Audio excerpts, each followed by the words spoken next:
Sors de ma maison. Tu n'es qu'une orpheline sans valeur. Je t'ai ramassé dans le caniveau. Derrick hurla en jetant la valise de sa femme dans les escaliers en marbre de leur penthouse de Manhattan. Il se prenait pour le roi de New York. Un avocat puissant avec une petite amie top model et un bureau d'angle avec vue sur Central Park. Il pensait que sa femme calme et soumise, Vivian, n'était qu'un cas social dont il s'était lassé. Une file brisée qui devrait lui être reconnaissante de l'avoir seulement regardé 2 fois. Mais Derrick a commis une erreur fatale. Il ne savait pas que l'homme le plus dangereux de la côte ait observé sa femme depuis 5 ans. Il ne savait pas que chaque ecchymose qu'il avait laissée sur sa peau était inscrite dans un registre de dettes de sang. Et il ne savait pas que ce soir, le soir où il l'avait jeté dehors dans la tempête, était le soir où cette dette allait être payée. Le diable était venu récupérer son dû. Si vous voulez voir comment le diable détruit Derrick morceau par morceau, cliquez sur le bouton « J'aime » dès maintenant. Partagez cette histoire avec quelqu'un qui aime les bonnes vengeances et abonnez-vous, car le karma ne fait que commencer. Vivian s'effondra sur les marches détrempées, son genou heurtant violemment la pierre glacée. La pluie s'abattait sur la ville comme si elle voulait la noyer. Chaque goutte fouettait son visage comme une gifle après l'autre. Son fin cardigan collait à son corps et elle tremblait dans le vent glacial. Elle essaya de se relever, mais ses jambes n'avaient plus de force. Au-dessus d'elle, la porte du penthouse se referma brusquement et le clic du verrou retentit, froid et définitif, comme une dernière sentence prononcée. 5 ans. 5 ans qu'elle avait donné à cet homme. 5 ans qu'elle avait enduré les coups, les insultes, les nuits où elle pleurait seule dans la salle de bain pour qu'il ne l'entende pas. Et c'était ainsi qu'il la remerciait, en la jetant à la rue comme un chien errant. Vivian rampait vers la valise qui gisait renversée au pied de l'escalier. Il n'y avait pas grand-chose à l'intérieur, seulement quelques vieux vêtements que Derrick lui avait permis de garder. Il avait tout pris, son téléphone, ses cartes bancaires, même une paire de chaussures correctes. Tout ce qui lui restait, c'étaient les fines pantoufles qu'elle avait aux pieds, celles qu'il considérait comme trop insignifiantes pour prendre la peine de les voler.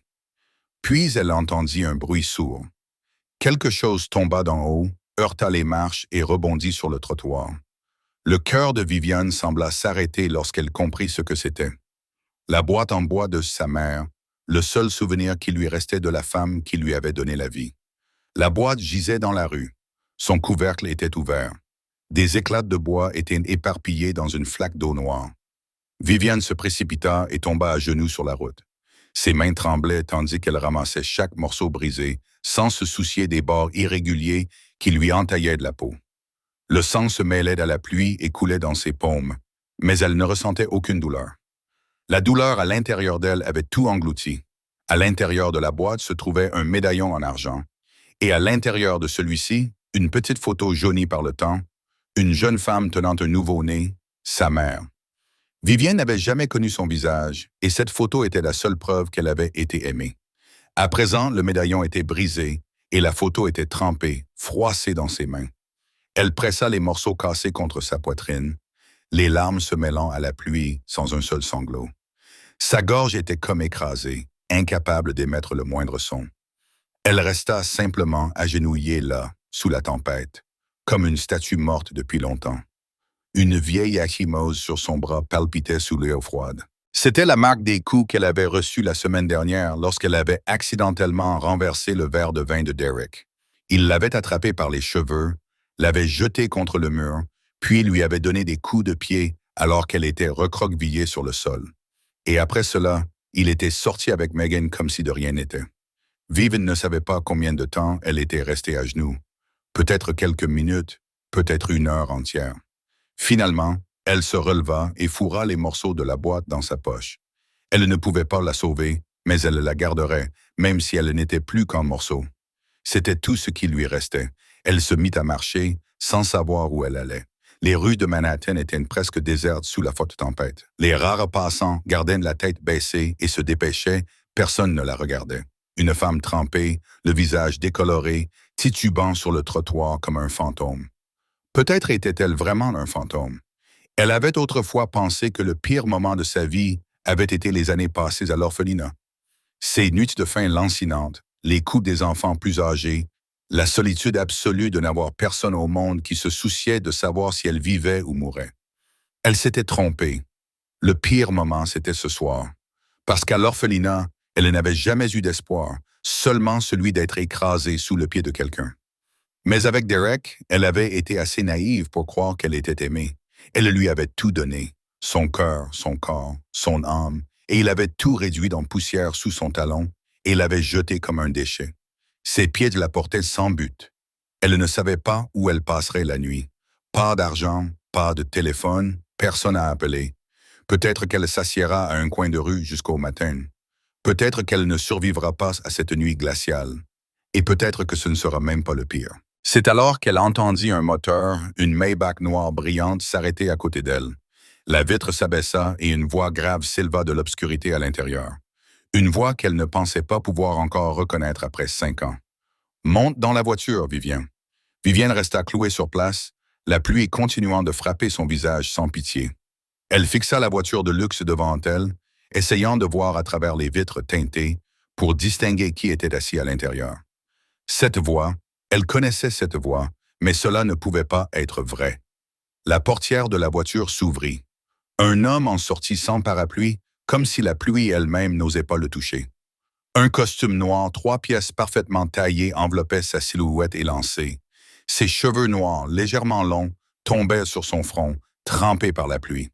Mais cela n'atténuait en rien l'autorité qui se dégageait de sa posture. Ses yeux bleus, froids comme la glace, la regardaient droit dans les yeux, sans la moindre trace d'émotion. Et au coin gauche de sa bouche, une légère cicatrice parcourait la peau.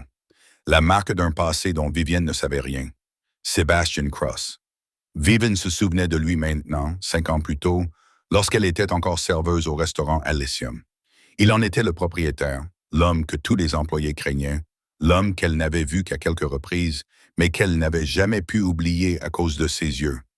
Des yeux qui semblaient capables de voir à travers l'âme d'une autre personne. Mais pourquoi était-il là? Pourquoi connaissait-il son nom? Il s'avança vers elle, chaque pas assuré sur la rue glissante. Vivienne recula instinctivement d'un pas. Elle était bien trop habituée à avoir peur des hommes puissants. Derek lui avait appris cette leçon dans le sang et les larmes. « Montez dans la voiture », dit Sébastien, sa voix n'étant pas une demande, mais un ordre. Vivienne secoua la tête, s'efforçant de ne pas laisser sa voix trembler. « Je n'ai pas besoin d'aide. Merci, mais je peux m'occuper de moi-même. » C'était le plus gros mensonge de sa vie. Elle n'avait rien, pas d'argent, nulle part où aller, pas même des vêtements secs à enfiler. Mais le peu de fierté qui lui restait l'empêchait d'accepter la pitié de qui que ce soit, surtout d'un homme qui lui était presque étranger.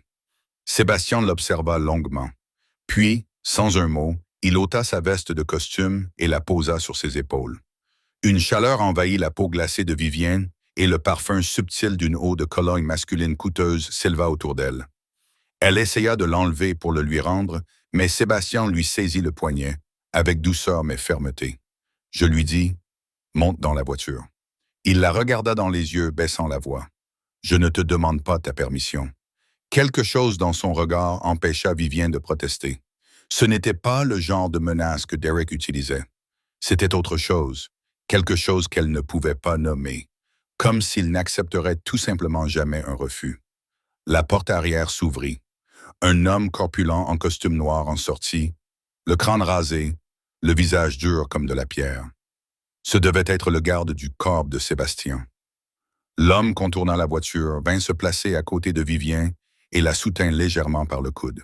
« Roman va t'aider à monter dans la voiture », dit Sébastien, ne laissant aucune place au refus. « Nous pourrons parler à l'intérieur. » Vivienne se retrouva guidée vers la Maybach, les jambes engourdies par le froid et trop faibles pour résister. Peut-être était-ce parce que le froid lui avait transpercé les os. Peut-être était-ce parce qu'elle était trop épuisée pour continuer à se battre.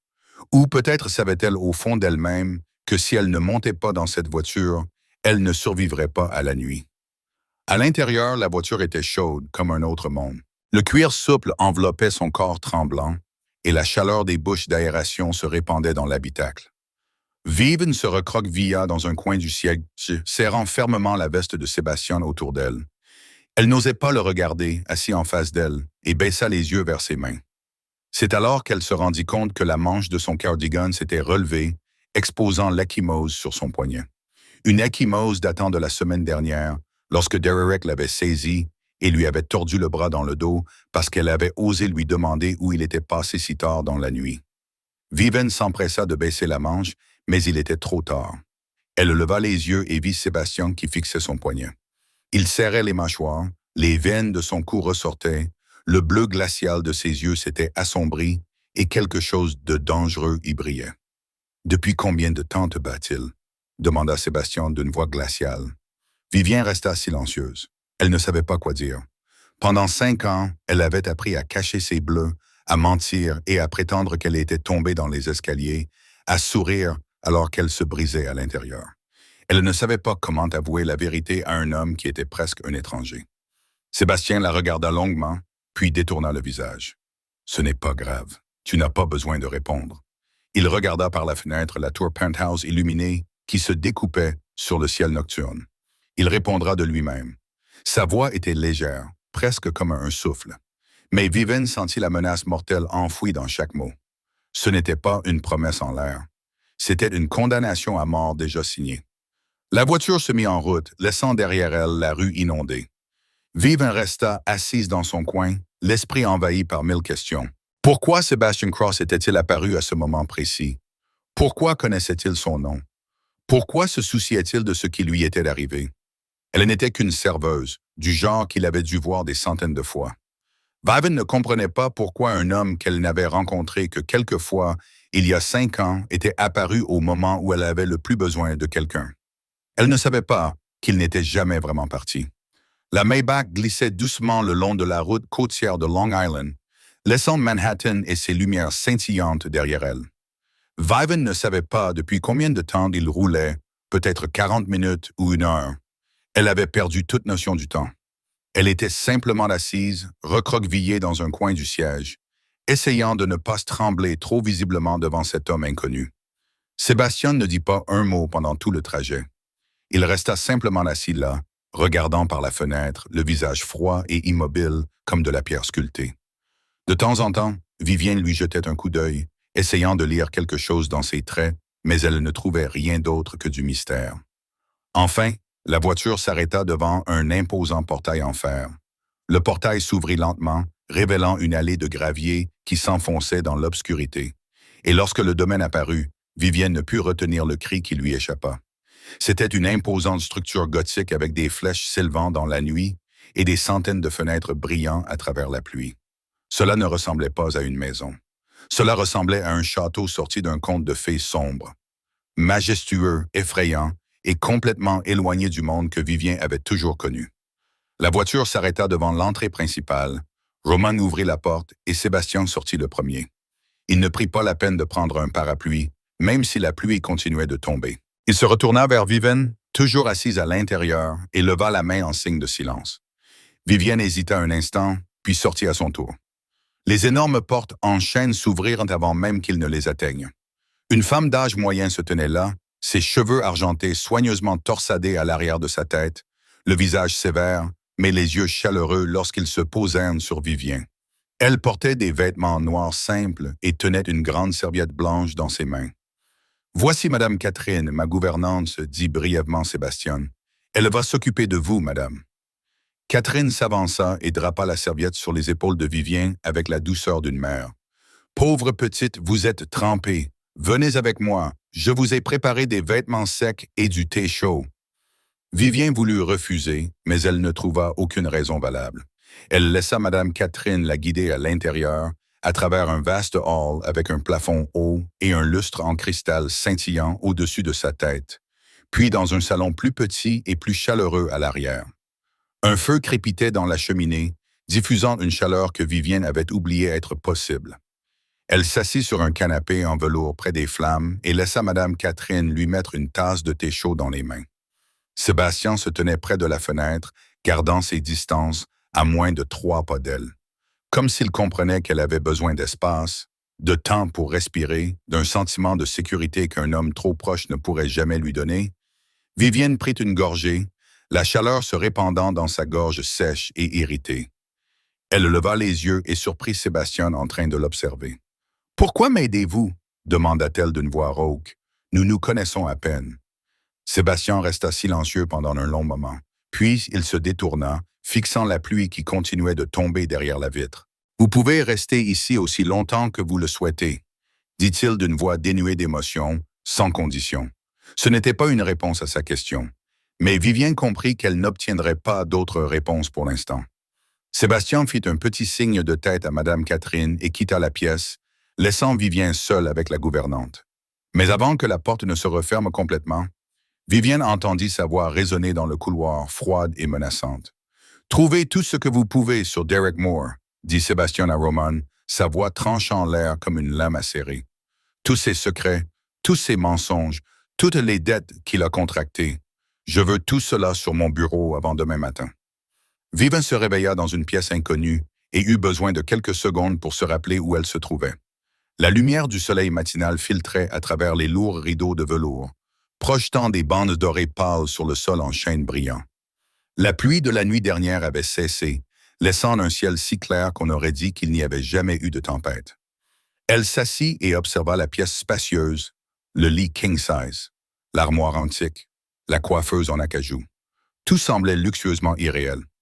Un monde à part du petit coin de la chambre du penthouse que Derek lui avait permis d'utiliser. Sur le fauteuil près de la fenêtre, un ensemble de vêtements neufs avait été soigneusement plié. Vibe s'approcha et les souleva pour les regarder.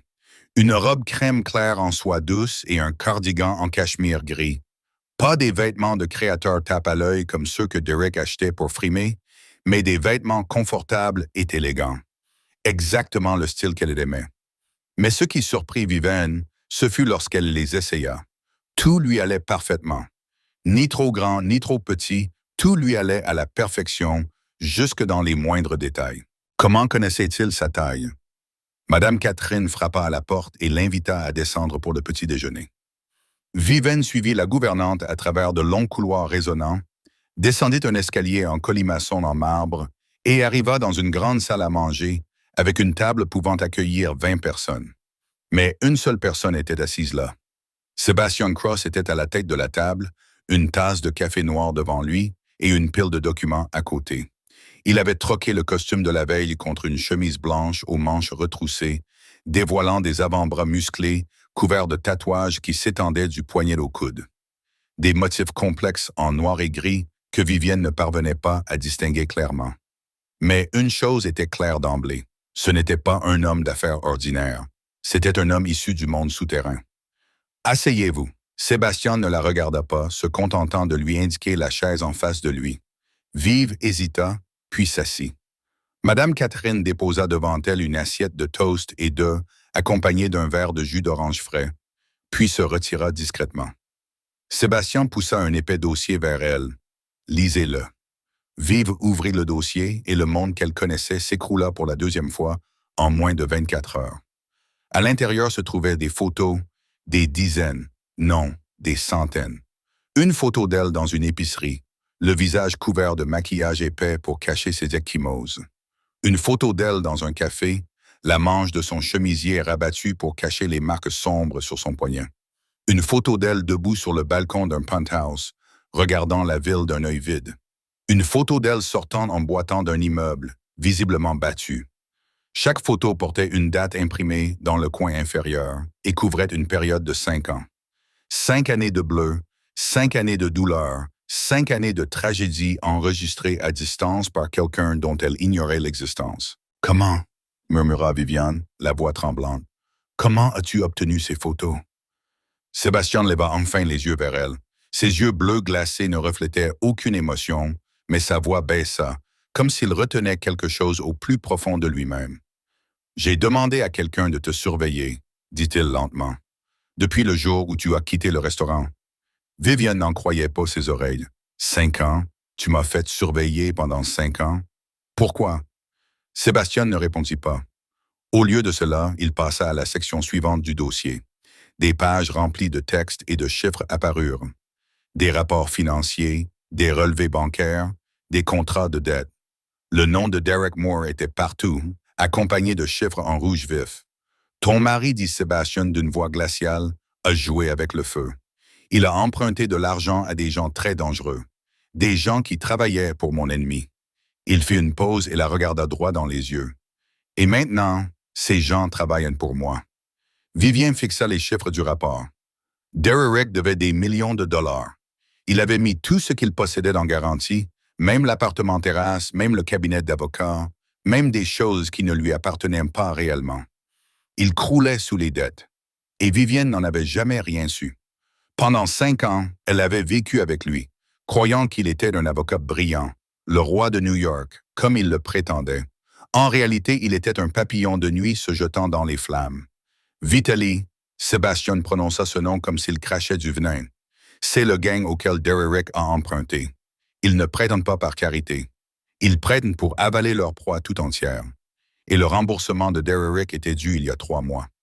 « Alors pourquoi est-il encore en vie ?» demanda Vivien, perplexe. « Parce que je leur ai ordonné d'attendre, » répondit Sébastien. « Je voulais voir ce qu'ils feraient, et maintenant je l'ai vu. » Vivien le regarda, l'esprit en ébullition.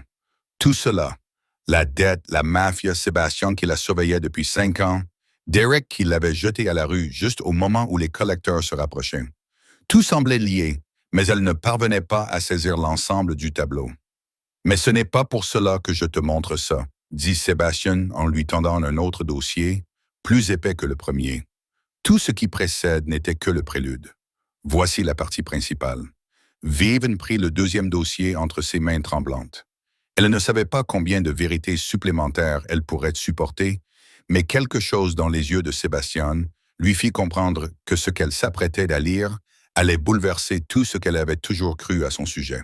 Elle ouvrit le dossier. La première page contenait une vieille photo jaunie par le temps.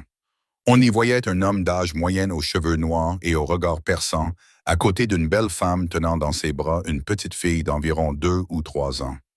Vivien fixa l'image, le cœur battant à tout rompre dans sa poitrine. La femme sur la photo ressemblait exactement au visage dans le médaillon de sa mère. Et la petite fille aux grands yeux et aux cheveux noirs légèrement bouclés, c'était elle. « Qui sont-ils » murmura Vivien, même si son cœur connaissait déjà la réponse. « Ce sont tes parents » répondit Sébastien d'une voix basse et posée. « Tes parents biologiques. » Vivien passa à la page suivante. Il s'agissait d'un rapport détaillé sur un homme nommé William Ashford. Et dès les premières lignes, le monde qu'elle connaissait s'écroula complètement. William Ashford n'était pas un père ordinaire.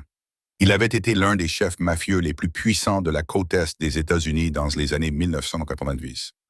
Son empire s'étendait de Boston à Miami, couvrant l'immobilier, les casinos, le transport de marchandises et des dizaines d'entreprises légitimes utilisées comme couverture. Il avait été un allié de la famille Cross, le père de Sébastien, pendant 20 ans, et il avait été assassiné avec sa femme dans l'explosion d'une voiture lorsque Vivienne avait 8 ans. Vivienne se souvenait de cette nuit-là. Elle avait toujours cru qu'il s'agissait d'un accident. On lui avait dit que ses parents étaient morts dans un accident de voiture, qu'elle n'avait plus de famille, qu'elle devait aller dans un orphelinat parce qu'elle n'avait nulle part où aller. Elle y avait cru pendant près de 20 ans.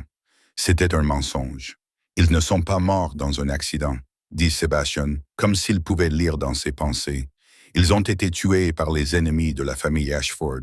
Et tu as été caché dans un orphelinat pour te protéger de ceux qui voulaient effacer la lignée Ashford. » Vivien pouvait à peine respirer. Elle était la fille d'un parrain de la mafia. Elle avait une famille, des origines, une histoire qu'elle n'avait jamais connue. Pendant toutes ces années à l'orphelinat, elle avait cru qu'elle était une enfant abandonnée, indésirable, mal aimée. Et la vérité était qu'elle était l'héritière d'un empire clandestin. « Il y a plus, » dit Sébastien en passant à la section suivante du dossier. « Ton père a créé un fonds avant de mourir. 800 millions de dollars.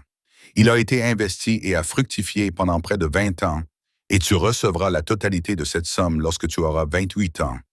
800 millions. » Ce chiffre résonna dans l'esprit de Vivien comme une cloche. Elle était l'héritière de 800 millions de dollars et elle ne l'avait jamais su. Elle avait vécu dans la pauvreté, fait le service dans des restaurants, enduré la violence de son mari alors qu'une immense fortune l'attendait. Mais même cela n'avait aucune importance comparé à ce que Sébastien allait dire ensuite. « Et Derrick est au courant, » dit Sébastien, la voix glaciale. Il savait tout depuis le début. Vivien le regarda sans comprendre. « Derrick est au courant. » « Au courant de quoi ?» Sébastien fit glisser une autre pile de documents vers elle. Il s'agissait d'un rapport d'une agence de détectives privés avec le nom de Derek Moore comme client. La date du rapport remontait à 6 ans, un an avant qu'elle ne rencontre Derek pour la première fois. Et le contenu du rapport était une liste d'héritiers disparus issus de familles riches à travers les États-Unis. Le nom de Vivian figurait à la 3e page. Derek a engagé un détective pour rechercher des personnes comme vous, expliqua Sébastien. Des héritiers qui ne savent pas qui ils sont, qui ne savent pas à quoi ils ont droit. Il vous a trouvé. Il a appris que vous recevriez 800 millions à vos 28 ans. Et il a élaboré un plan. Vivian secoua la tête, refusant de croire ce qu'elle entendait. Non, non, cela ne peut pas être vrai. Derek m'a rencontré par hasard au restaurant. Nous sommes tombés amoureux. Il m'a demandé en mariage parce qu'il m'aimait. Rien n'était le fruit du hasard. Sébastien répondit froidement. Il est allé dans ce restaurant parce qu'il savait que vous y travailliez. Il vous a séduite parce qu'il savait que vous étiez seul et facile à convaincre. Il vous a demandé en mariage parce qu'il savait qu'en devenant votre mari, il aurait le droit d'accéder à votre fortune. Votre mariage n'était qu'un stratagème calculé dès le départ. Vivian eut un haut le cœur. Les souvenirs de sa première rencontre avec Derek lui revinrent en mémoire. Les mots doux, l'attention attentive, les promesses qu'il l'aimerait pour toujours. Tout cela n'était que mensonge. Il ne l'avait jamais aimée. Il n'aimait que l'argent dont elle hériterait. « Alors pourquoi m'a-t-il battu ?» demanda Vivian, la voix brisée. « S'il avait besoin de moi pour obtenir l'argent, pourquoi m'a-t-il traité ainsi ?»« Parce qu'il avait besoin de te contrôler, » répondit Sébastien. « Il devait s'assurer que tu n'avais pas d'amis, personne à qui te confier, personne qui puisse t'aider à découvrir ton passé. Il t'a isolé du monde extérieur pour que tu dépendes entièrement de lui. Et quand tu aurais reçu l'argent, il aurait trouvé un moyen de te le prendre ou de te faire disparaître. » Disparaître. Ce mot frappa Vivian comme un coup de poignard. Derek avait l'intention de la tuer après avoir obtenu ce qu'il voulait. Elle avait vécu 5 ans aux côtés d'un meurtrier potentiel sans jamais s'en douter. « Il ne m'a jamais aimé. » Vivian murmura, la gorge serrée. 5 ans. 5 ans de souffrance. Et tout cela n'était qu'un mensonge. Des larmes coulaient sur ses joues et elle ne prit pas la peine de les essuyer. Elle avait trop pleuré à cause de Derek, trop enduré pour lui, s'était forcée à croire qu'il l'aimait à sa manière. Maintenant, elle connaissait la vérité. Il n'y avait eu aucun amour, seulement de la cupidité et de la conspiration.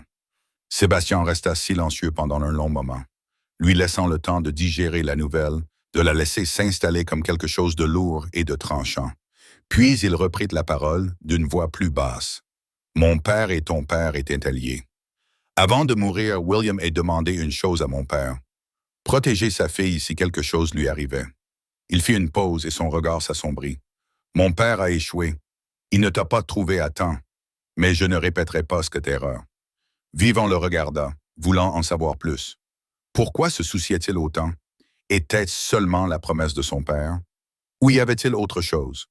Mais avant qu'elle n'ait pu ouvrir la bouche, on frappa à la porte. Roman entra, l'air grave. « Patron, dit-il d'un ton pressant, vous devez voir ça. » Derek Moore passe à la télévision. Sébastien se leva et se dirigea rapidement vers le salon où un grand écran plat diffusait les informations du matin.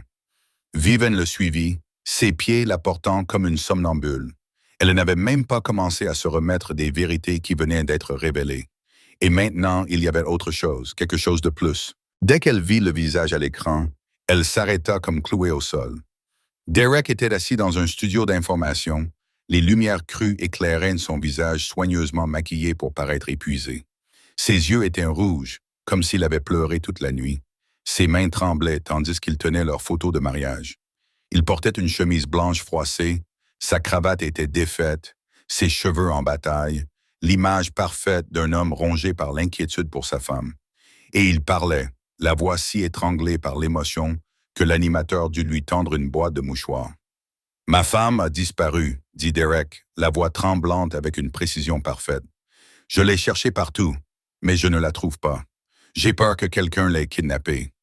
Vivian, si tu regardes cette émission, contacte-moi, s'il te plaît. Je t'aime. J'ai besoin que tu rentres à la maison. » Vivian se sentit mal. Elle regardait les larmes couler sur les joues de Derek. Elle regardait la façon dont il serrait la photo contre sa poitrine, comme si c'était la chose la plus précieuse qu'il possédait. Et elle savait que tout cela n'était que du théâtre. C'était l'homme qui, la nuit dernière, l'avait jeté dans la rue comme un déchet, l'avait traitée d'orpheline sans valeur et avait jeté le souvenir de sa mère sur le trottoir. Maintenant, il était assis là, pleurant devant des millions de téléspectateurs, jouant le rôle du mari dévoué à la recherche de sa femme disparue. L'animateur se tourna vers Derek avec une expression compatissante. « Pouvez-vous en dire plus à nos téléspectateurs sur l'état de santé de votre femme? Y a-t-il une raison pour laquelle elle aurait pu partir sans rien dire? » Derek acquiesça, le visage déformé par la douleur, comme si chaque mot lui coûtait. « Ma femme a des antécédents d'instabilité mentale. » Il murmura suffisamment fort pour que le micro capte ses paroles. « Elle a des épisodes de paranoïa et parfois, elle se fait même du mal, puis accuse les autres. J'ai essayé de lui trouver de l'aide, mais elle a refusé. Je crains que quelqu'un ait profité de son état mental pour l'attirer loin de moi. » Vivien serra les dents jusqu'à en avoir mal à la mâchoire. Instabilité mentale, se faire du mal. Il la rendait responsable des bleus qu'il lui avait infligés. Il la transformait en folle aux yeux du monde entier afin que personne ne croie un mot de ce qu'elle disait. À côté de Derek, un autre visage familier apparut. Megan Hall, sa maîtresse, avec ses cheveux blonds dorés brillants et son élégante robe noire, était assise près de Derek, l'air inquiet, comme si elle avait soigneusement répété son rôle.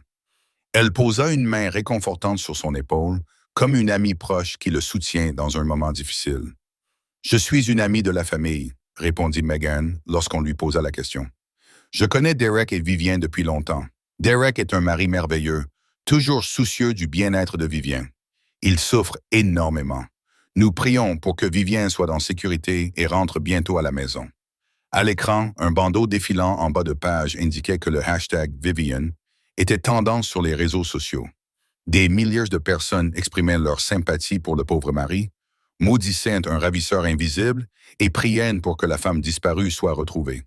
Personne ne connaissait la vérité. Personne ne savait que le mari qui sanglotait à la télévision avait frappé sa femme au visage avant de la jeter dans la rue. Sébastien éteignit la télévision. L'écran devint noir. « Il ne te cherche pas parce qu'il s'inquiète, » dit Sébastien d'une voix glaciale.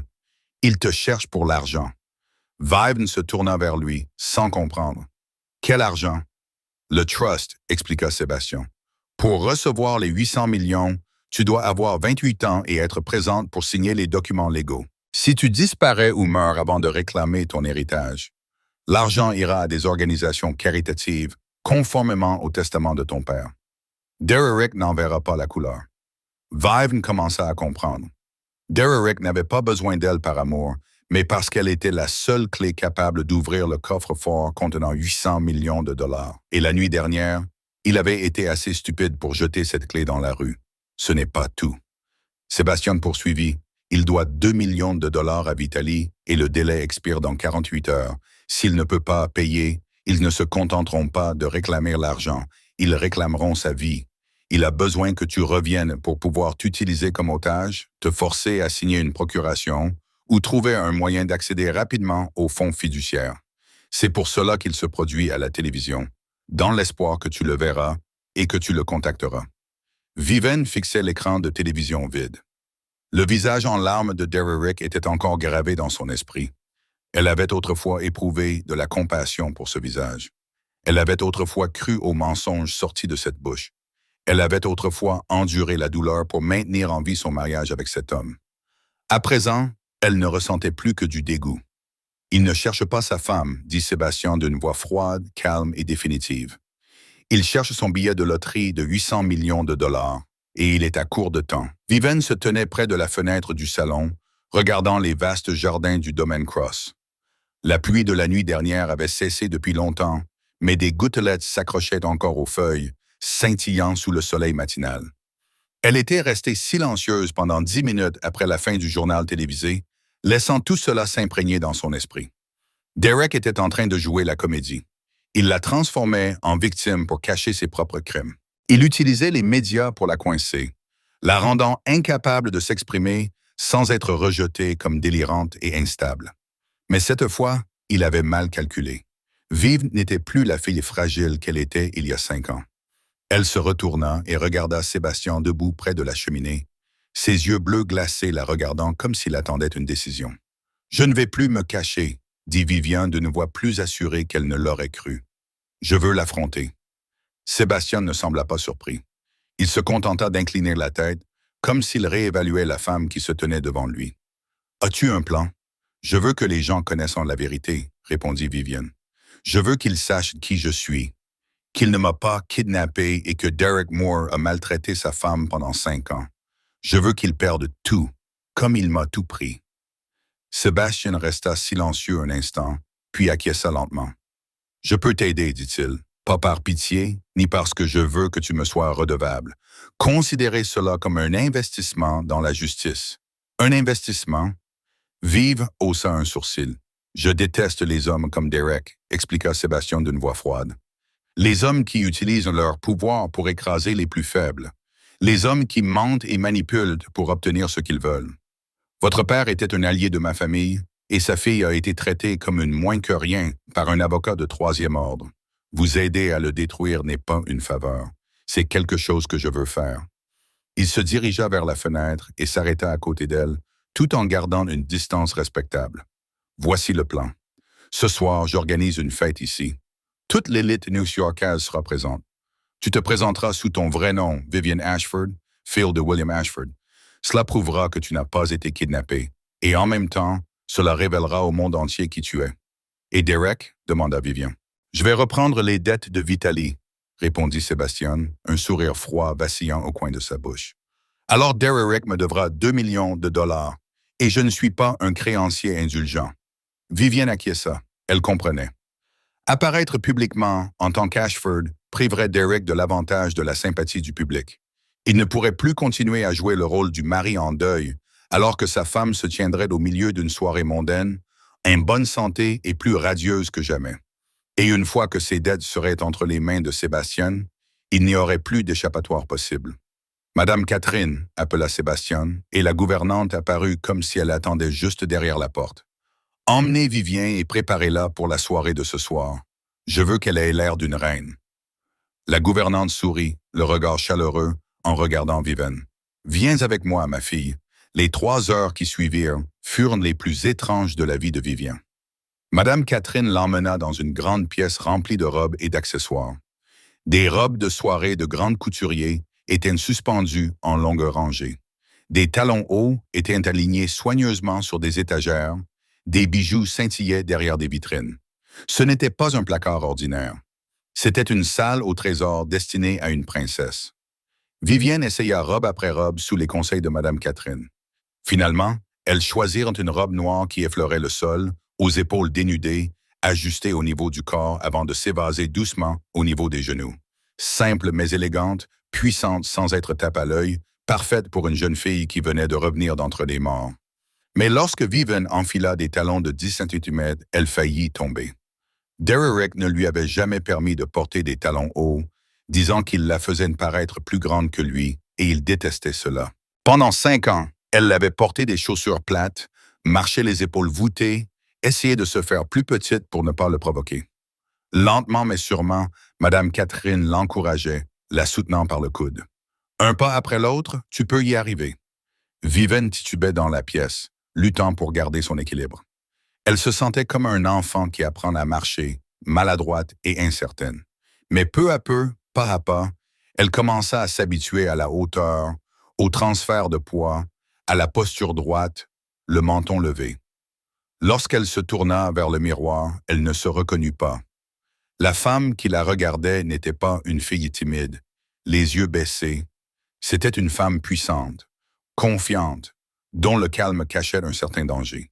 C'était Vivian Ashford, la fille d'une légende. Un léger bruit la fit tourner la tête. Sébastien se tenait dans l'embrasure de la porte, et Vivian ne savait pas depuis combien de temps il était là. Il la regarda, et pour la première fois, elle vit ses yeux glacés s'adoucir. « Tu as l'air, commença-t-il, puis il s'interrompit, comme s'il ne trouvait pas les mots justes, comme si tu étais né pour ça. Puis il se détourna et retourna rapidement dans le hall. Mais Vivian l'avait vu à temps. Une brève lueur dans son regard, quelque chose de plus profond que la protection, quelque chose de plus intense qu'une promesse faite à son père. Et son cœur, pour la première fois en 5 ans, battit plus fort pour une raison qui n'était pas la peur. La propriété Cross, la nuit, ressemblait à un château sorti d'un conte de fées. Des milliers de lumières brillaient dans les jardins, et les lustres en cristal du grand hall déversaient une lumière dorée et chaleureuse sur une foule d'invités élégants. L'élite new-yorkaise s'était réunie en force. Des hommes d'affaires milliardaires, des politiciens puissants, des stars du divertissement et des investisseurs de premier plan. Tout le monde voulait être vu à la fête de Sebastian Cross, le magnat le plus mystérieux de la côte Est. Une invitation était un honneur, et la refuser était une erreur que personne n'osait commettre. Vivienne se tenait en haut de l'escalier, regardant la salle bondée, le cœur battant à toute rompre dans sa poitrine, mais à l'extérieur, elle gardait une expression aussi calme que la glace. La robe noire moulait sa silhouette, ses cheveux étaient relevés pour révéler la ligne gracieuse de son cou, et ses boucles d'oreilles en diamant captaient la lumière. Elle n'était plus la jeune fille timide vêtue d'un vieux cardigan. Elle était devenue quelqu'un d'autre. Sébastien apparut à ses côtés, impeccable dans son smoking noir 3 pièces. Il ne dit rien, se contentant de lui offrir son bras. Vivien posa sa main sur son coude, sentant la force cachée sous le tissu coûteux. Ensemble, ils commencèrent à descendre les marches. Chaque pas de Vivien résonnait sur le marbre, et peu à peu, la foule en bas se tut. Tous les regards se tournèrent vers eux, et des murmures se propagèrent comme des ondulations. Qui est-ce? Qui est-ce la femme à côté de Cross? Je ne l'ai jamais vue auparavant. Ils arrivèrent en bas de l'escalier. Sébastien fit signe à l'orchestre d'arrêter de jouer, et toute la salle se tut. Mesdames et messieurs, la voix de Sébastien était profonde, douce et assurée. Ce soir, je voudrais vous présenter une invitée très spéciale. Il se tourna vers Vivienne, puis fit face à la foule. Voici Vivienne Ashford, la fille du défunt patron William Ashford. Le silence dura 1 seconde, puis 2, puis la salle explosa. Les murmures se transformèrent en rugissements. Les gens se tournaient les uns vers les autres avec des questions, les yeux écarquillés de stupeur. Ashford, William Ashford. Il n'avait pas su de fille. Sa fille était morte depuis longtemps. Impossible. Ce devait être une arnaque. Mais les invités plus âgés, ceux qui avaient connu William Ashford à son apogée, regardèrent Vivienne et virent la vérité. Ses yeux étaient ceux de William. La forme de son visage portait la marque de la lignée Ashford. C'était sa fille. Il n'y avait aucun doute. Les appareils photos se mirent à crépiter de toutes parts. Les téléphones sortirent, les messages fusèrent. Les publications sur les réseaux sociaux se multiplièrent à chaque seconde. Ashford Hayes retrouvée vivante. Ashford Ayers vivante. La nouvelle se répandit comme une traînée de poudre. De la fête à la ville, de New York à travers les États-Unis. En moins de 10 minutes, le monde entier savait que Vivienne Ashford, présumée morte depuis près de 20 ans, se tenait à la fête de Sebastian Cross, belle et rayonnante, comme si la mort ne l'avait jamais touchée. Dans un penthouse de Manhattan, Derek Moore était assis seul dans le noir lorsque son téléphone vibra. Il jeta un coup d'œil à l'écran et vit une avalanche d'alertes provenant d'applications d'actualité. Ashford, vivante. Vivienne Ashford apparaît à la fête de Cross. Il pâlit. Ses mains tremblaient tandis qu'il ouvrait chaque article, lisant ligne après ligne. Non, elle ne peut pas être une Ashford. Ce n'est qu'une orpheline sans valeur. Il avait tout vérifié avant de l'épouser. Il savait qu'elle était de la fille d'Ashford, mais personne d'autre ne le savait. Ce secret était enfoui depuis près de 20 ans. Comment Cross l'avait-il découvert? Son téléphone vibra à nouveau. Megan l'appelait. Il ne répondit pas. Ses mains tremblaient trop pour tenir le téléphone. Pendant ce temps, à la fête, Vivienne était entourée de personnes désireuses de lui serrer la main, de lui parler, de se rapprocher de la nouvelle Iris. Elle souriait poliment, saluait d'un signe de tête, mais son esprit était ailleurs. Sébastien lui tendit son téléphone. « Tu veux l'appeler? » Vivienne le prit et composa le numéro familier qu'elle appelait depuis 5 ans. Une sonnerie, puis une deuxième, puis une troisième. Derek décrocha. « Bonjour, chérie, » dit Vivienne d'une voix glaciale, surprise de m'entendre. « Vivienne. » La voix de Derek tremblait à l'autre bout du fil. « Où es-tu? Tu vas bien? Je me suis fait tellement de soucis. Je t'ai cherché partout. » « Arrête. » Vivienne l'interrompit, ses mots tranchants comme des lames. « Je sais tout maintenant, Derek, l'argent, le plan, les mensonges. Je sais que tu savais qui j'étais avant de faire semblant de me rencontrer par hasard dans ce restaurant. Je sais que tu m'as épousé pour attendre 800 millions de dollars. Je sais que tu m'as battu pendant 5 ans pour me contrôler.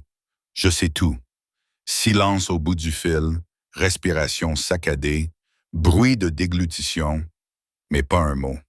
Je rentre à la maison, dit Viviane, d'une voix aussi froide qu'une condamnation à mort, mais pas en tant que ta femme, en tant que ton pire cauchemar. Elle raccrocha et rendit le téléphone à Sébastien. Il la regarda avec approbation, un léger sourire effleurant le coin de sa bouche. L'ancienne Vivienne pleura. Il dit « Qui es-tu maintenant ?» Vivienne croisa son regard, ses yeux gris et durs comme l'acier, la femme qu'il aurait dû craindre depuis le début. Le lendemain matin, Vivienne se tenait devant l'immeuble où elle avait vécu pendant 5 ans. Le ciel était clair, le soleil brillait et tout était doré, rien à voir avec la nuit orageuse où elle avait été chassée de cet endroit. Cette fois, elle n'était pas venue seule. Roman se tenait à sa droite, 2 grandes gardes du corps derrière elle, tous vêtus de costumes noirs et cachant des armes sur eux. Elle n'était plus la proie faible. Elle était celle qui était venue récupérer une dette. Ils entrèrent dans l'ascenseur et montèrent jusqu'au dernier étage. Lorsque les portes s'ouvrirent, Vivienne découvrit une scène à laquelle elle ne s'attendait pas. Le penthouse, autrefois impeccablement rangé, ressemblait désormais à un champ de bataille. Des bouteilles d'alcool cassées jonchaient le sol. Des verres renversés gisaient sur la table et du whisky s'était répandu sur un tapis blanc coûteux. Les rideaux avaient été tirés, les meubles renversés et, au milieu de ce chaos, Derek était assis. Il était affalé sur le canapé, les cheveux emmêlés comme un nid d'oiseau, les yeux injectés de sang, une barbe hirsute recouvrant son visage creusé. Le costume Armani qu'il portait autrefois avec fierté était froissé et taché d'alcool. Il avait l'air d'un homme qui n'avait pas dormi depuis 2 jours, et en vérité, c'était le cas. Sur la table basse, Vivienne aperçut un petit mot écrit au rouge à lèvres. Elle n'avait pas besoin de le lire pour deviner ce qu'il disait. Megan était partie. Vivienne le ramassa et le lut à haute voix pour que Derek puisse l'entendre. « Tu as dit que tu étais riche, menteur. » Elle posa le mot et regarda Derek avec des yeux aussi froids que la glace. On dirait que je n'étais pas la seule à être partie cette nuit-là. Derek leva la tête en entendant sa voix. Ses yeux injectés de sang s'écarquillèrent et, pendant un bref instant, Vivienne y vit une véritable panique. Mais 1 seconde plus tard, il remit son masque familier. « Vivienne. » Il se leva en titubant, écartant les bras comme pour l'embrasser. « Chérie, Dieu merci. Tu es saine et sauve. Je me suis fait un sang d'encre pour toi pendant des jours. Quelqu'un t'a-t-il kidnappé? Je les trouverai. Je leur ferai payer. Ça suffit. » Vivienne l'interrompit d'une voix froide et monocorde. « Je veux divorcer immédiatement. » Derek se figea en plein mouvement, les bras toujours levés, le sourire factice s'effaçant lentement de son visage, remplacé par une expression rigide et dure. « Divorcer? » Il baissa les mains, le ton vif. « Pour qui te prends-tu, exiger le divorce? Qui es-tu? » Vivienne s'avança jusqu'à se retrouver face à lui. « Je suis Vivienne Ashford, la fille de William Ashford, l'héritière de 800 millions de dollars, et je suis la femme que tu as battue pendant 5 ans. » Derek la fixa du regard, puis il éclata de rire, un rire sec et dément qui résonna dans le penthouse vide. « Alors tu sais, dit-il, sans plus faire semblant. Très bien, divorce, mais tu connais la loi, les biens matrimoniaux. La moitié de cet argent m'appartient. » Vivienne sourit, et ce sourire fit frissonner Derek. « Tu as oublié une chose. » Elle sortit une pile de papiers de son sac et la lui montra. « Le contrat prénuptial. Tu m'as fait signer ça avant le mariage. Tu te souviens? » Derek pâlit. Vivienne tourna la dernière page et désigna la ligne soulignée. « Tous les biens acquis avant le mariage restent de la propriété séparée de chaque partie. » Elle lut chaque mot à haute voix. « La fiducie de mon père a été créée avant de ma naissance, près de 20 ans avant que je te rencontre. C'est un héritage, pas un bien matrimonial. En vertu du contrat que tu m'as forcé à signer, tu n'as pas droit à un seul centime. » Derek resta là, comme frappé. Il avait rédigé ce contrat pour protéger ses propres biens en cas de divorce, sans jamais imaginer que cela se retournerait contre lui. Il avait oublié que Vivienne avait aussi des biens auxquels il ne pouvait toucher. « Non, dit-il en secouant la tête, la voix tremblante. Non, ce n'est pas possible. Je vais intenter un procès. Je vais engager les meilleurs avocats. Je vais... »« Que vas-tu faire? » demanda Vivienne d'un ton doux, comme si elle s'adressait à un enfant. Tu dois 2 millions de dollars et tu ne peux pas les payer. Tu viens d'être licencié de ton cabinet d'avocat. Tes comptes bancaires sont gelés. Où trouveras-tu l'argent pour engager des avocats? La vérité brutale frappa Derrick comme une gifle. Il regarda Vivian, la femme qu'il avait méprisée, battue, traitée d'orpheline sans valeur. Elle se tenait là, pleine de puissance et d'assurance, alors qu'il n'avait plus rien. « Espèce de salope! » grogna Derrick, les yeux brûlants, les veines du cou saillantes. « Pour qui te prends-tu? Tu n'es qu'une traînée bon marché que j'ai ramassée. Sans moi, tu n'es rien, tu n'es rien. » Il se jeta sur elle, la main levée pour la gifler comme il l'avait fait des centaines de fois auparavant. Mais cette fois-ci, ce fut différent. Avant que sa main n'atteigne son visage, une autre main se referma sur sa gorge. Roman souleva Derrick du sol comme une poupée et serra fort. Derrick se débattit, donnant des coups de pied en l'air, griffant le bras de fer de Roman. « Inutile. Ne la touche pas, dit Roman, un mot après l'autre, d'une voix glaciale. Mon patron a attendu 5 ans pour avoir une raison de te tuer. Ne lui en donne pas une autre. » Roman lâcha Derrick. Il heurta le sol violemment, toussant et s'étouffant, les mains agrippées à sa gorge. Viviane s'approcha et posa les papiers du divorce devant lui, ainsi qu'un stylo. « Signé, dit-elle. Derrick la regarda avec haine, mais il savait qu'il n'avait pas le choix. D'une main tremblante, il prit le stylo et signa son nom, mettant fin à 5 ans de mariage infernal. Viviane ramassa les papiers, vérifia la signature, puis les glissa dans son sac. Elle regarda Derrick une dernière fois, l'homme qui avait été son cauchemar, maintenant recroquevillé sur le sol comme un chien abandonné. « Pendant 5 ans, je t'ai supplié d'arrêter de me frapper, dit-elle d'une voix douce mais tranchante. Tu ne m'as jamais écouté. Maintenant, c'est à ton tour de supplier et personne ne t'écoutera. » Elle se retourna et sortit, suivie de Roman et des 2 gardes. Derrière elle, Derrick hurla, sa voix ressemblant à celle d'un animal blessé. « Tu ne peux pas me faire ça. Tu n'es rien sans moi. Tu n'es rien. » Les portes de l'ascenseur se refermèrent, coupant court à ses hurlements. Vivian se tenait à l'intérieur de l'ascenseur, regardant les chiffres changer à mesure qu'ils descendaient. Elle ne se retourna pas. Elle n'en avait pas besoin. La vie de Derrick Moore avait commencé à s'effondrer et elle ne passerait pas une seconde de plus à le regarder tomber. 3 jours passèrent, comme 3 ans pour Derrick Moore. Il était assis dans le penthouse plongé dans l'obscurité, les rideaux tirés pour qu'aucune lumière ne puisse filtrer. Des bouteilles vides jonchaient encore le sol et personne ne les avait ramassées car il avait licencié tout le personnel de maison lorsqu'il n'avait plus eu les moyens de les payer. Une odeur aigre d'alcool et une odeur nauséabonde de sueur émanaient de lui, mais il ne prit pas la peine de se doucher. Pourquoi? Il n'y avait plus personne à voir, nulle part où aller. Sa vie avait pris fin la nuit où il avait jeté Vivian dans la rue. Il ne s'en était simplement pas rendu compte jusqu'à présent. La nouvelle du scandale de violence domestique s'était répandue partout après la fête de Sebastian Cross. Des photos des Eskimos sur le corps de Vivian avaient été publiées dans tous les journaux, accompagnées de son récit de 5 années de mauvais traitement. Le cabinet d'avocats où il travaillait l'avait appelé le lendemain matin, non pas pour prendre de ses nouvelles, mais pour le licencier. Il ne pouvait pas garder un homme qui battait sa femme dans un cabinet respecté, surtout quand celle-ci était l'héritière de 800 millions de dollars et que tout le pays avait les yeux rivés sur eux. Derrick a été effacé de tous les registres du cabinet, comme s'il n'avait jamais existé.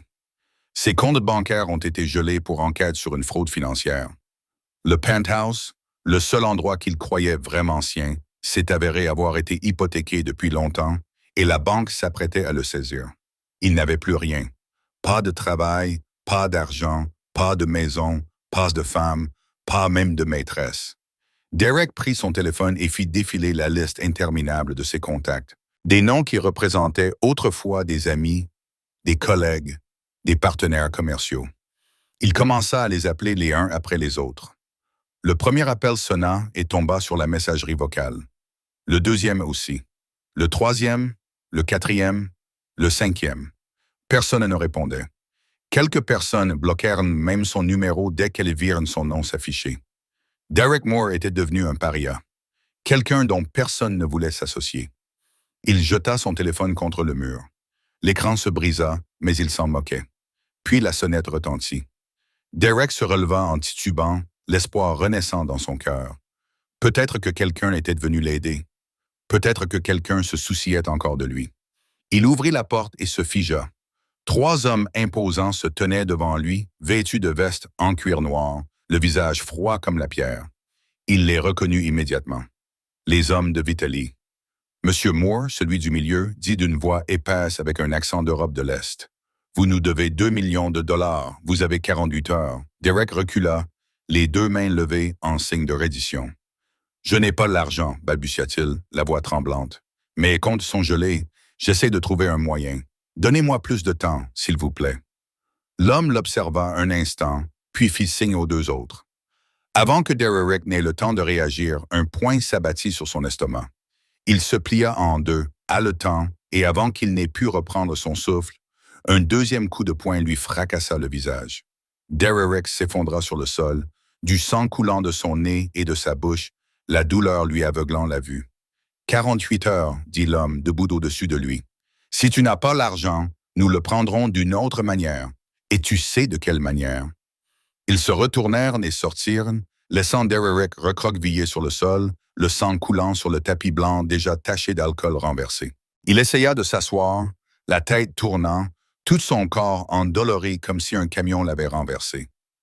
À ce moment-là, la sonnette retentit à nouveau. Derek crut qu'ils étaient revenus pour le frapper encore, mais lorsqu'il ouvrit la porte, il vit Megan debout devant lui. Elle portait une robe rouge moulante, ses cheveux blonds bouclés en ondulation parfaite, un rouge à lèvres d'un rouge vif et brutal, belle comme toujours, mais le regard dans ses yeux était froid comme de l'eau. Derek, Megan entra, jetant un regard dégoûté autour d'elle dans le penthouse crasseux. Megan, Derek essaya de se lever, le sang coulant toujours de sa lèvre. Tu es revenu vers moi. Je savais que tu m'aimais toujours. Megan rit d'un rire aigu et dénué de chaleur. Je t'aime. Elle le regardait comme s'il était un déchet. Tu me dois un sac Birkin. Tu m'avais promis de m'emmener à Monaco. Tu m'avais promis de m'acheter mon propre appartement. Où est mon argent? Derek resta immobile, la dure réalité le frappant comme une gifle. Megan n'était pas venue parce qu'elle se souciait de lui. Elle était venue pour récupérer son dû.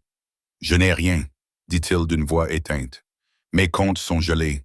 J'ai tout perdu. » Megan le regarda de haut en bas, de ses cheveux emmêlés à son visage meurtri, puis elle retroussa les lèvres avec mépris. « Tu es pathétique, dit-elle. J'ai perdu 6 mois avec un loser. » Elle cracha par terre juste devant lui, puis se retourna et sortit. Le cliquetis de ses talons résonna dans le penthouse vide, puis la porte claqua. Derek s'effondra sur le sol, le dos contre le mur, le sang coulant toujours de sa lèvre jusqu'à son menton. Il regarda autour de lui dans le penthouse plongé dans l'obscurité, un endroit qui avait autrefois été son royaume, mais qui n'était plus qu'une coquille vide, tout comme sa vie. Et dans cette obscurité, une idée folle commença à prendre forme dans son esprit. Sebastian Cross. Il avait Viven, et Viven avait 800 millions de dollars. Si Derek pouvait mettre la main sur elle et l'utiliser pour demander une rançon, il pourrait payer Vitaly et tout récupérer. Il se releva, essuya le sang sur son visage et chercha la seule clé de voiture qui lui restait dans un tiroir. Il savait ce qu'il devait faire. Cette nuit-là, Derek conduisit la dernière voiture qui lui restait vers Long Island. La vieille BMW était presque à court d'essence, mais il s'en moquait. Il n'avait qu'une seule idée en tête. Attraper Viven, exiger une rançon, payer Vitaly, tout récupérer. C'était le plan fou d'un homme désespéré. Mais Derek n'avait plus rien à perdre. Il se gara à environ 1 kilomètre du domaine, cacha la voiture dans les buissons au bord de la route, puis marcha jusqu'à l'entrée principale. L'immense propriété se dressait dans l'obscurité, ses tours acérées se découpant sur un ciel étoilé. La plupart des fenêtres étaient sombres, seules quelques lumières faibles clignotaient à l'étage supérieur. « Parfait, » pensa Derek. « Ils dorment. » Il fit le tour pour se rendre à l'arrière, cherchant la partie la plus basse de la clôture pour l'escalader. Il repéra des caméras de sécurité fixées sur des poteaux, mais crut avoir échappé à leur surveillance en se déplaçant dans l'ombre. Il ne savait pas que le domaine Cross était équipé d'un des systèmes de caméras infrarouges les plus avancés qui soient. Un système capable de voir une souris bouger dans l'obscurité totale. Chaque pas qu'il avait fait avait été enregistré depuis le moment où il était sorti de la voiture. Derek escalada la clôture, déchirant sa manche sur les barbelés, Mais il ne s'en rendit pas compte. Il traversa le vaste jardin, se glissant derrière les arbustes, se rapprochant petit à petit de la maison, le cœur battant dans sa poitrine, à la fois par peur et par excitation. Il trouva une fenêtre au rez-de-chaussée légèrement ouverte, peut-être pour aérer. Derrick l'ouvrit davantage avec ses mains et se glissa à l'intérieur. Il se laissa tomber sur le parquet avec un bruit sourd, puis resta immobile un instant, laissant ses yeux s'habituer à l'obscurité. L'intérieur de la propriété était silencieux comme du papier. Pas de bruit de pas, pas de voix, pas même le tintement d'une horloge marquant l'heure. Derrick commença à avancer, parcourant les couloirs sombres, à la recherche d'un escalier menant à l'étage. Il supposa que Vivienne dormait dans une chambre au 2e ou 3e étage. Il la trouverait, lui couvrirait la bouche et la traînerait dehors avant que quelqu'un ne s'aperçoive de quoi que ce soit. Mais lorsqu'il passa devant une porte légèrement entr'ouverte au rez-de-chaussée, Derrick s'arrêta. À l'intérieur se trouvait un bureau, éclairé par la lune qui filtrait à travers une grande fenêtre et illuminait un imposant bureau en chêne et des étagères qui montaient jusqu'au plafond. Ce devait être le bureau de Sebastian Cross. Derrick hésita un instant, puis décida d'entrer. Peut-être trouverait-il quelque chose d'utile, un secret qu'il pourrait utiliser comme moyen de pression, ou des informations sur l'endroit où Vivienne se trouvait. Il tâtonna jusqu'au bureau, fouilla dans les tiroirs, mais ne trouva rien d'autre que des documents de travail et des contrats. Puis il le vit. Un carnet en cuir noir était posé soigneusement sur le bureau, comme si quelqu'un venait de le lire et l'avait reposé. Il n'y avait ni nom, ni marque, rien sur la couverture, seulement du cuir usé et adouci par le temps. Derrick le prit et ouvrit la première page. Sous la lumière floue de la lune, il lut les lignes manuscrites, ordonnées mais chargées d'émotion, et le sang dans ses veines se mit lentement à se glacer. Ce n'était pas un registre de travail, c'était un journal intime. Le journal intime de Sebastian Cross, et sur chaque page, dans chaque ligne, dans chaque mot, il n'y avait qu'une seule personne, Vivienne. Derrick feuilleta les pages du journal, les mains tremblantes sous la pâle et incertaine lumière de la lune, et l'écriture soignée et minutieuse s'éleva à la hauteur de ses yeux. Chaque mot était comme une lame qui transperçait tout ce qu'il avait toujours cru être vrai. Le 15 mars 2019, le jour où elle l'avait épousé. Je me tenais devant l'église. La pluie tombait d'averse. Je la regardais descendre l'allée à travers la vitre. Je voulais l'en empêcher, mais elle y avait l'air heureuse, ou du moins, elle pensait être heureuse. Je n'avais pas le droit de lui enlever cela. Derrick se raidit, les yeux rivés sur le papier. Il y a 5 ans, le jour où il avait épousé Vivienne, Sebastian Cross était là, debout sous la pluie, la regardant entrer dans la vie de Derrick. Derrick tourna la page, ses doigts tremblant tellement qu'il pouvait à peine tenir le livre. Le 8 juin 2020, le premier bleu. Mes proches l'ont vu sur son bras lorsqu'elle est allée faire des courses. J'ai voulu le tuer cette nuit-là, mais elle n'était pas prête à partir.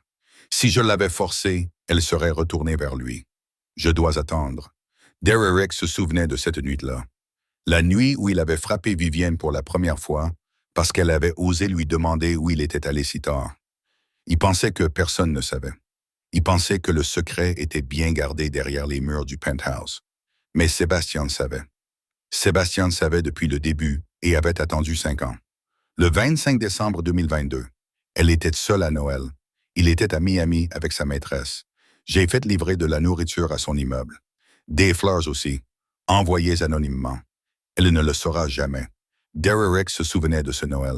Il était à Miami avec Meghan, dépensant de l'argent comme de l'eau, tandis que Vivienne était assise seule dans le froid de l'appartement terrasse. Et Sebastian Cross, le plus puissant parrain de la mafia de la côte Est, lui avait envoyé des fleurs et de la nourriture, tel un amant secret la protégeant à distance. Derrick tournait les pages plus vite maintenant. Chaque page était une pièce supplémentaire d'un puzzle de 5 ans de surveillance et d'attente. Sébastien savait chaque fois que Derrick frappait Vivienne. Il savait chaque fois qu'il la trompait. Il savait chaque nuit qu'elle pleurait seule dans la salle de bain. Il savait tout ce que Derrick avait pris pour de l'intimité. Et à la dernière page, les lignes donnèrent à Derrick l'impression qu'un poing s'était refermé sur son cœur. Chaque année, j'ai observé, chaque année, j'ai attendu. Parce qu'elle mérite de faire son propre choix. Mais je jure que dès qu'elle sera libre, je serai là pour la rattraper. Derrick laissa tomber le journal sur le bureau, les mains tremblant de manière incontrôlable. La vérité s'abattit sur lui comme un raz de marée, balayant tout ce sur quoi il avait bâti sa fierté. Il avait cru qu'il était le plus malin. L'homme qui avait trompé le monde entier en épousant une fortune de 800 millions de dollars. Il avait cru qu'il était le gagnant de ce jeu, mais ce n'était pas le cas. Sebastian Cross aimait Vivienne avant même que Derrick ne sache qu'elle existait. Pendant 5 ans, Sebastian l'avait protégée de loin, avait noté chaque blessure sur son corps, avait attendu le jour où elle serait prête à partir. Il ne détruisait pas Derrick pour des raisons commerciales ou à cause d'une promesse faite au père de Vivian. Il le faisait par amour. Et Derrick, qui se considérait comme un maître manipulateur, n'avait jamais été le gagnant. Il n'avait été qu'un voleur empruntant ce qui ne lui appartenait pas. Lecture intéressante, n'est-ce que pas? Dit une voix grave depuis l'embrasure de la porte, riche comme du vin. Derrick se retourna brusquement, le cœur battant à tout rompre. Sebastian Cross se tenait là, appuyé contre le cadre, les bras croisés sur la poitrine. Il portait une chemise noire aux manches retroussées, dévoilant des tatouages complexes, et ses yeux bleus glacés regardaient Derrick comme un homme pourrait regarder un insecte pathétique. « Tu l'aimais depuis tout ce temps, » balbutia Derrick, la voix tremblante. « Avant même que je la rencontre. » Sébastien s'avança, chaque pas résonnant sur le bois dans le silence mortel. « Elle n'a jamais été à toi, » dit-il d'une voix aussi froide qu'un couteau. « Tu ne faisais que l'emprunter, et le prêt arrive à échéance. » Derrick recula, poussé par son instinct de survie, hurlant pour s'échapper. Mais lorsqu'il se tourna vers la fenêtre par laquelle il était entré, une silhouette sombre s'y trouvait déjà. Roman la bloquait, les bras croisés, le visage dur comme de la pierre. Il n'y avait aucune issue. Derrick se tenait au milieu du bureau, coincé entre Sebastian devant lui et Roman derrière lui. Il savait qu'il allait mourir. Il pouvait le voir dans les yeux bleus glacés de Sebastian. Il pouvait voir la mort l'attendre dans l'obscurité de cette pièce. Sebastian Cross était un parrain de la mafia. Tuer quelqu'un comme Derrick serait aussi facile que d'écraser une fourmi. Personne ne trouverait son corps. Personne ne poserait de questions.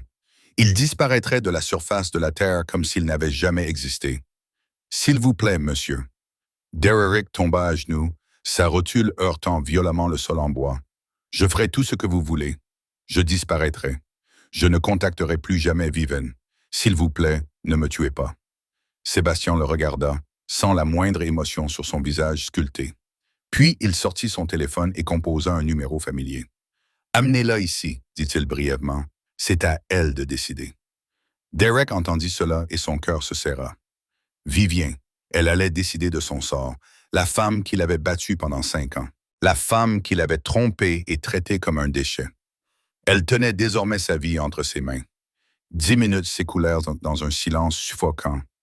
Derrick resta à genoux, n'osant pas bouger, n'osant pas respirer trop fort. Puis des pas légers retentirent dans le couloir et la porte s'ouvrit. Vivian entra, vêtue d'une chemise de nuit en soie ivoire, ses cheveux noirs tombant librement sur ses épaules. Elle ressemblait à un ange dans la lumière de la lune qui se déversait par la fenêtre, mais ses yeux étaient immobiles lorsqu'ils se posèrent sur l'homme agenouillé devant elle. Derrick leva les yeux vers elle, et, pour la première fois en 5 ans, il eut peur d'elle. Ce n'était pas la peur physique qu'elle avait autrefois ressentie pour lui, mais la peur de l'impuissance face à quelqu'un qui détenait le pouvoir de vie et de mort. « Vivian, » balbutia-t-il, la voix tremblante. « Je t'en prie, je t'aime. J'ai fait une erreur, mais je peux changer. Je ferai tout ce que tu veux.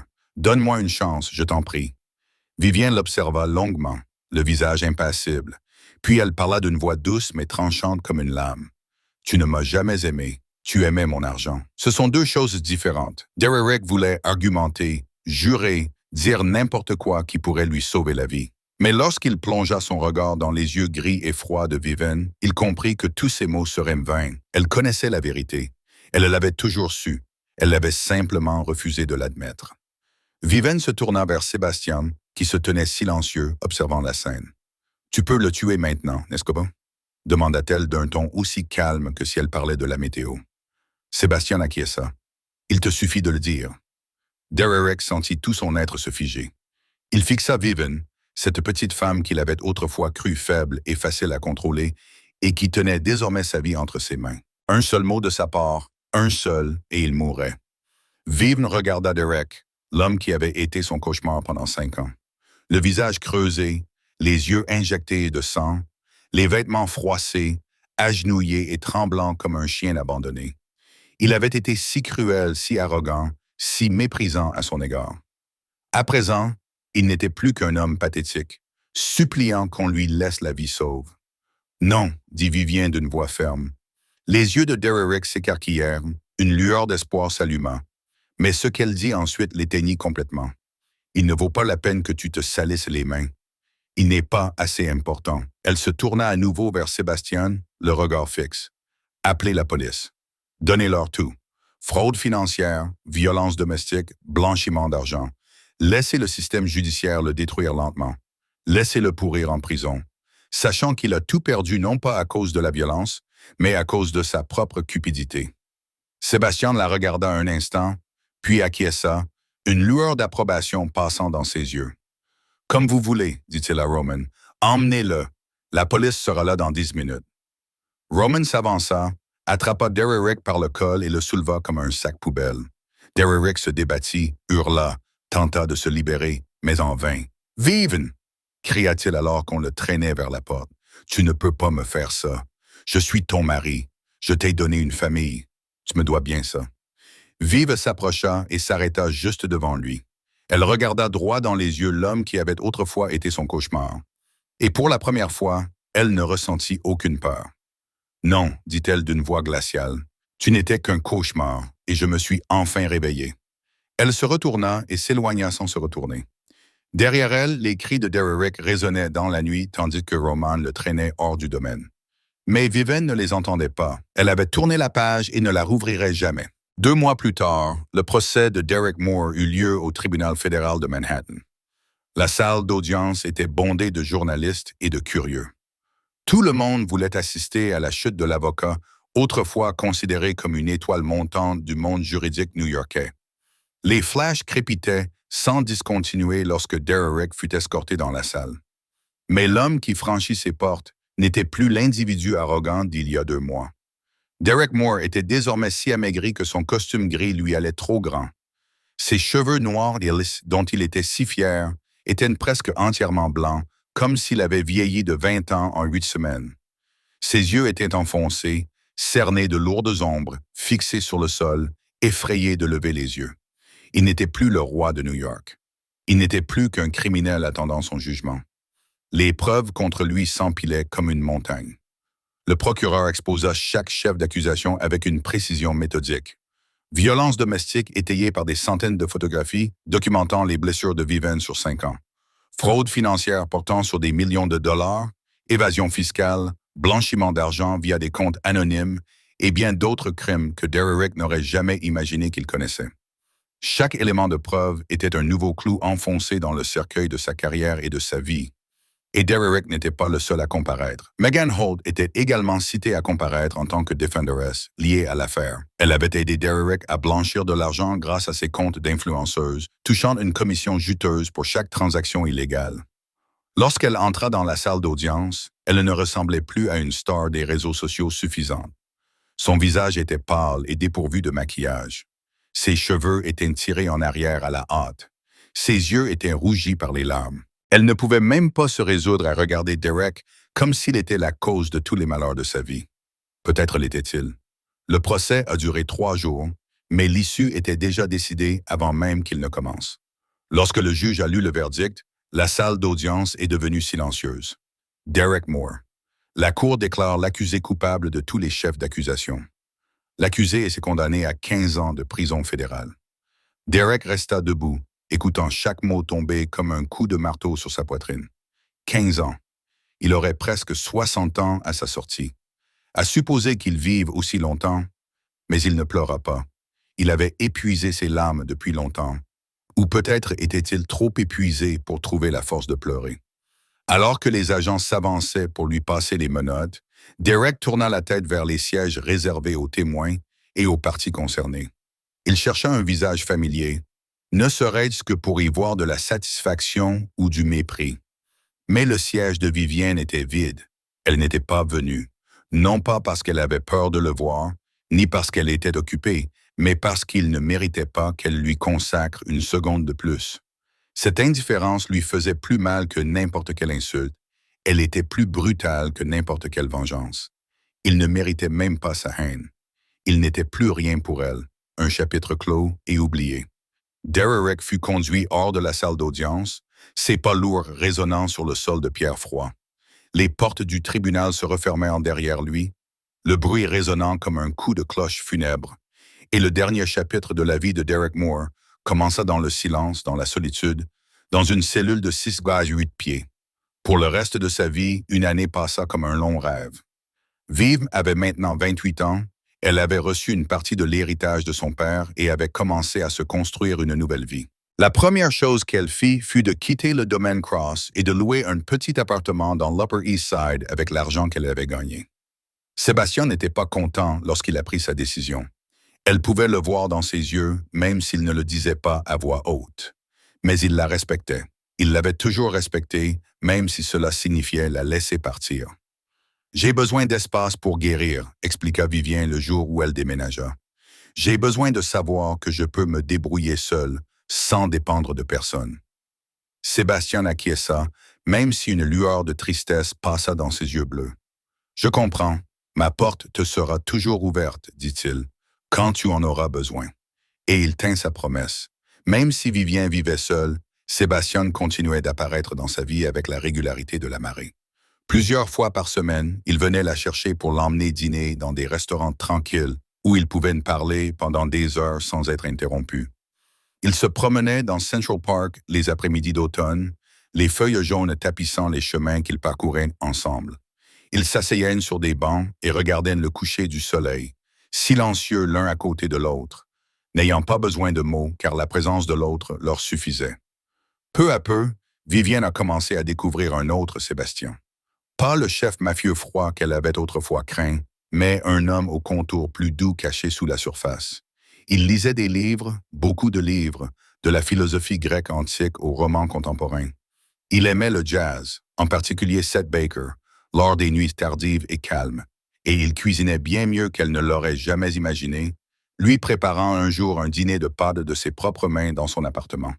Et Vivienne devait admettre que c'était le meilleur repas qu'elle ait jamais goûté.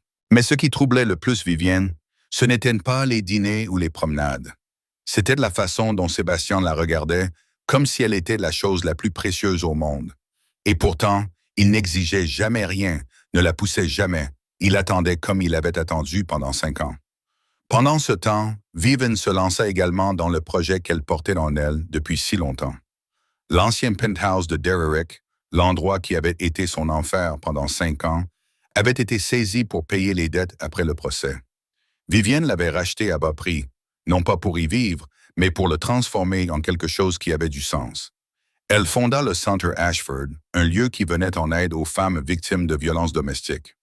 L'endroit qui avait autrefois été sa prison devint un refuge pour d'autres femmes cherchant à sortir de leur propre cauchemar. Les marches où elle était tombée sous la pluie, où Dererick l'avait jetée comme un déchet, était désormais l'entrée pour les femmes qui venaient chercher de l'aide et de l'espoir. Chaque fois que Vivienne voyait une femme franchir ses portes, les yeux remplis de peur mais aussi de détermination, elle savait qu'elle avait transformé sa douleur en quelque chose qui avait du sens. Une nuit de printemps, Vivien et Sébastien se tenaient sur le balcon de son appartement, contemplant la ville scintillante de lumière. Une douce brise soufflait, apportant le parfum des fleurs d'un parc voisin. Ils avaient fini de dîner. La bouteille de vin était vide et l'air entre eux était chargé de non-dits. « Pourquoi n'es-tu pas venu me chercher il y a 5 ans ?» demanda Vivien, la question qu'elle voulait poser depuis si longtemps, mais qu'elle n'avait jamais osé formuler. Sébastien resta silencieux pendant un moment, le regard perdu dans le lointain, comme s'il revivait les années passées. « Parce que tu étais heureuse à l'époque, » dit-il lentement. « Ou du moins, tu pensais l'être. Je n'avais pas le droit de détruire cela. » Vivienne le regarda, le cœur battant plus fort. « Et maintenant, » dit Sébastien en se tournant vers elle, ses yeux bleus n'étaient plus glacés. Ils étaient chaleureux, comme un feu couvé sous la cendre. « Maintenant, tu n'es pas heureuse, » dit-il en baissant la voix, « et je veux changer cela, si tu me le permets. » Vivienne ne répondit pas par des mots. Elle s'approcha, comblant la distance qu'ils avaient maintenue pendant une année entière. Elle posa sa main sur sa poitrine, sentant les battements forts et réguliers de son cœur sous sa chemise. Et pour la première fois en 5 ans, elle n'avait pas peur d'être proche d'un homme. 6 mois plus tard, le printemps était de retour à Long Island. Les jardins du domaine Cross s'épanouissaient de milliers de fleurs de toutes les couleurs, du rose pâle des cerisiers au blanc pur des magnolias. Vivienne se tenait sur le balcon du 2e étage, d'où elle pouvait voir tout le jardin s'étendre jusqu'au lointain rivage. Une douce brise soufflait, transportant le doux parfum des pétales dans l'air salé de l'océan. Elle avait 28 ans et demi et, pour la première fois de sa vie, elle ressentait une paix véritable et inébranlable. Des pas familiers retentirent derrière elle et Vivienne sourit sans se retourner. Elle avait appris depuis longtemps à reconnaître la démarche de Sébastien, régulière et calme, qui n'avait rien à voir avec les pas lourds et menaçants qu'elle craignait autrefois. Il s'arrêta derrière elle, suffisamment près pour qu'elle sente la chaleur de son corps, tout en conservant la distance respectueuse qu'il gardait toujours. « J'ai quelque chose pour toi, dit Sébastien d'une voix basse et chaleureuse. Vivienne se retourna et le vit tenir une petite boîte enveloppée de velours noir. Son cœur se mit à battre plus fort lorsqu'elle tendit la main pour la prendre. Elle se demandait ce qu'il y avait à l'intérieur. Elle souleva le couvercle et tout autour d'elle sembla s'arrêter. Posé sur de la soie blanche se trouvait le médaillon de sa mère.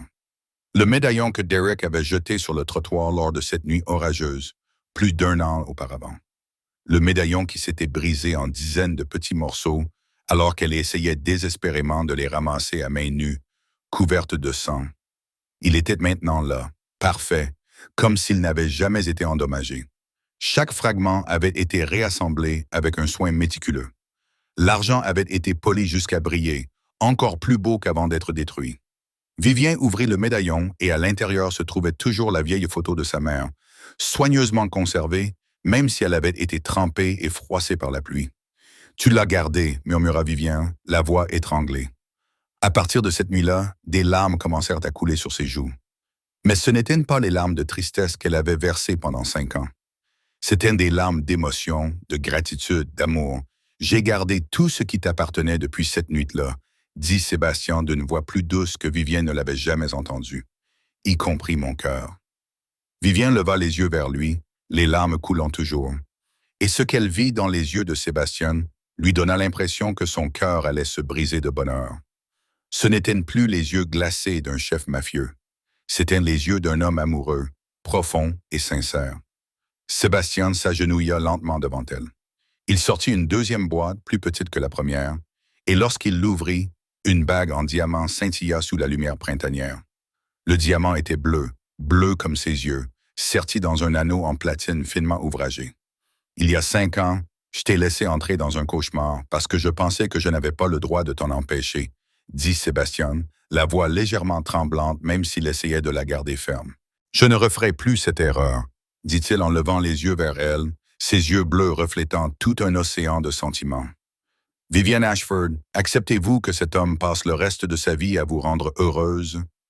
Vivienne baissa les yeux vers l'homme agenouillé devant elle, l'homme qui l'avait attendu en silence pendant 5 ans, la protégeant de loin sans rien demander en retour. L'homme qui avait ramassé tous les morceaux brisés du médaillon sous la pluie et les avait conservés précieusement jusqu'à aujourd'hui. L'homme qui lui avait donné le temps de guérir, l'espace nécessaire pour devenir indépendante et un amour inconditionnel dont elle ignorait l'existence. Elle s'agenouilla à ses côtés et prit ses mains dans les siennes. « L'enfer à tes côtés, dit-elle. » Le premier sourire véritablement heureux qu'elle arborait depuis tant d'années s'étendit sur ses lèvres. C'est toujours mieux que le paradis aux côtés de quelqu'un d'autre. Sébastien glissa la bague à son doigt, puis se leva et la serra dans ses bras. Vivien posa sa tête contre sa poitrine, écoutant le rythme fort et régulier de son cœur. Pour la première fois de sa vie, elle comprit ce que signifiait être vraiment aimée. Pas pour l'argent, pas pour les avantages, pas pour des intrigues ou des calculs, simplement parce qu'elle était elle-même. Et c'était ce qu'elle méritait depuis le début. C'est la fin de l'histoire de Derek Moore, l'homme qui croyait être le roi du monde et qui a oublié de vérifier qui détenait vraiment son âme. Il croyait que le pouvoir et l'argent pouvaient tout acheter. Mais au final, il a tout perdu à cause de sa propre cupidité et de sa cruauté.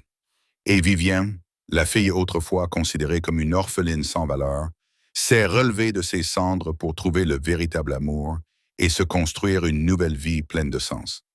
Cette histoire nous enseigne que le karma existe bel et bien. On récolte ce que l'on sème. Ne méprisez jamais les autres, car vous ne savez pas qui ils sont vraiment, ni ce dont ils sont capables. Et surtout, le véritable amour n'est pas une question de possession ou de contrôle. C'est une question de respect, de patience et de soutien mutuel dans les moments difficiles. Qu'avez-vous pensé de cette histoire? Dans la vie réelle, avez-vous déjà rencontré des personnes comme Derek ou Sébastien? Partagez vos réflexions dans les commentaires ci-dessous. Nous aimerions vraiment connaître votre opinion. Si cette histoire vous a ému, n'hésitez pas à cliquer sur le bouton « J'aime » et à partager cette vidéo avec vos proches. N'oubliez pas de vous abonner et d'activer les notifications pour ne pas manquer d'autres histoires captivantes chaque jour.